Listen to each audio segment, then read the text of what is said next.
আপনি মরতেন না? আপনার এলাকায় আর কেউ মরে না? আপনি কারো জানাজা পড়েন নাই? আপনি কোনো লাশ দেখেন নাই? আপনি কোনো কবরের কান্না শোনেন নাই? হযরত ওমর ইবনে আব্দুল আজিজ বলতেন কবরে দাঁড়ায়া, আইয়ুহাল কবর মাযা ফাআলতা বিল আহিব্বা। পৃথিবী বিখ্যাত তাবিঈ ছিলেন, ইসলামের পঞ্চম খলিফা বলা হতো ওনারে ওমর ইবনে আব্দুল আজিজ। উনি মাঝে মাঝে কবরস্থানে দাঁড়ায়া বলতেন, হে কবর, বলো না তুমি আমার স্বজন, আমার আপনজনদের সাথে তুমি কি করছো? এই কবর, আমার চাচারে তোমার কাছে রাইখা গেছিলাম, আমার দাদা, আমার বাবা, আমার চাচাতো ভাই, আমার কত স্বজন তুমি কবরে রাইখা গেছো, বলো না? আইনাল আসদিকা, আমার বন্ধুরা কই, এখন কি অবস্থায় আছে, আমার স্বজনরা কেমন আছে?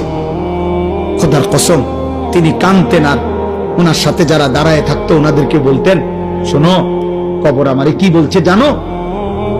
তো তারা বলতো, বলেন কি বলছে?